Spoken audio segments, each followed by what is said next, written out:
April 1979. 15-year-old Sean McGann left his parents' home in Northampton with a £1 coin in his pocket and a promise that he wouldn't be home late. He was heading to the Easter fair, but he never returned. The following morning, Sean's body was discovered strangled in an alleyway more than a mile away. His jacket, glasses, and underwear were missing, and despite one of the largest investigations in Northamptonshire's history, nobody has ever been brought to justice. More than 47 years later, the murder of Sean McGann remains one of Britain's most haunting unsolved child killings. Welcome to Crimes That Haunt Us, where the coldest cases are never forgotten. Subscribe now and join us for a new investigation every 2 weeks. Sean McGann came into this world on January 14, 1964, into an Irish Catholic family in Northampton. The family made their home on Kettering Road North in the outer suburbs. His parents were his mother Mary McGann and stepfather Dave McGann, who ran a successful automobile parts shop in town. Sean had 2 siblings and was described as a much-loved son, brother, grandson, and nephew. Family portrayals consistently describe him as a shy, gentle, quiet, polite, and well-behaved, not someone prone to trouble or risk-taking. He attended Thomas Becket Upper School, a local comprehensive school where he was described as shy and studious. He enjoyed spending time with his family as well as horses and horse riding.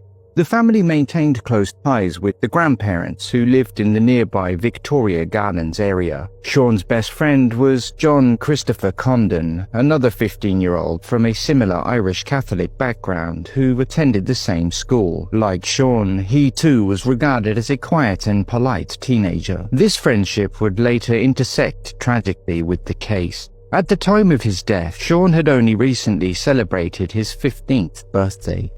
The 17th of April 1979 was the Tuesday after the Easter bank holiday weekend. Sean visited his grandparents' home in Victoria Gardens, as he often did, maintaining those close family ties that meant so much to him. Sean was excited. He would soon be heading to the Midsummer Meadow in nearby Beckett's Park, approximately 800 meters from his grandparents' home. The travelling fair visited Northampton regularly, around 6 times a year, and was a popular attraction for children and teenagers like Sean and his friends. His grandfather, Mr. Pat Moylan, had proudly handed him a £1 coin for spending money. At 5:30 p.m, Sean left his grandparents' home in Victoria Gardens and headed towards the Midsummer Meadow Easter Fair in Beckett's Park, promising that he would not be home late. Little did his grandparents know that this would be the final time they would ever see their beloved grandson alive.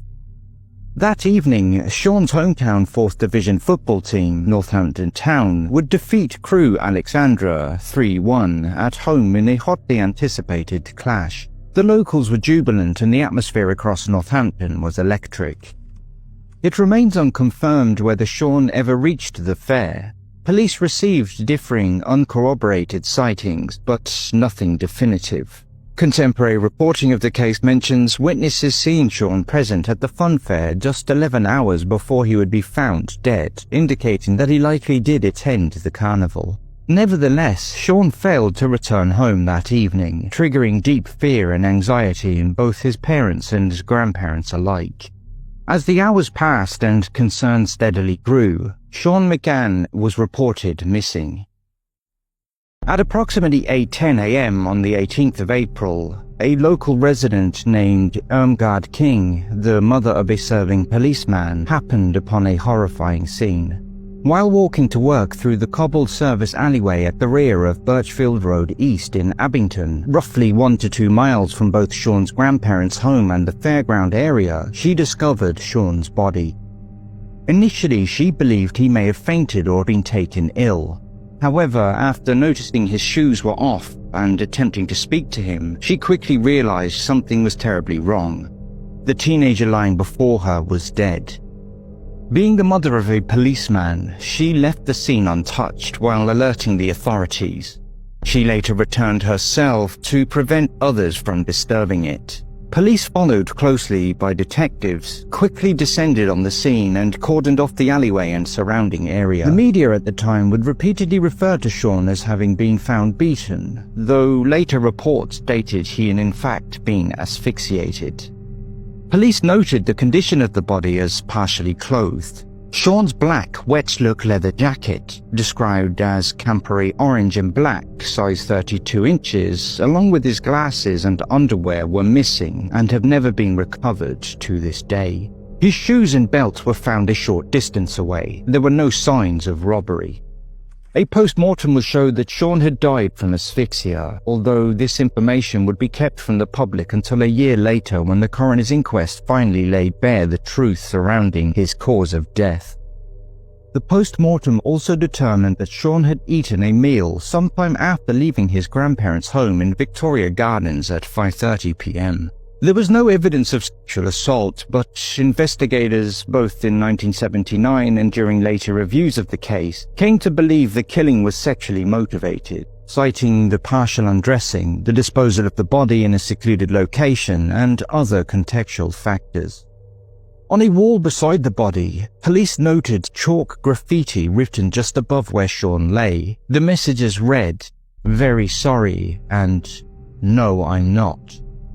These unsettling inscriptions would not be made public until 40 years later during a police cold case review in 2019, with investigators stating they could not determine whether the graffiti was connected or unconnected to the murder. The family of Sean McGann were notified and faced the devastating task of identifying his body at the morgue. Their world was shattered. The community was outraged. The murder investigation was led by Detective Chief Superintendent Arthur Crawley, head of Northamptonshire CID. It was a major inquiry from the outset. Door-to-door inquiries in the Abington area began immediately. Searches of Beckett Park, the riverside and surrounding locations were conducted in an effort to recover Sean's missing belongings. Detectives prioritized the retrieval of his jacket and glasses, but little, if anything, of substantial evidential value is thought to have been found. A mobile police station was established near the scene as detectives began speaking with Sean's family, friends, and any potential witnesses who may have encountered him.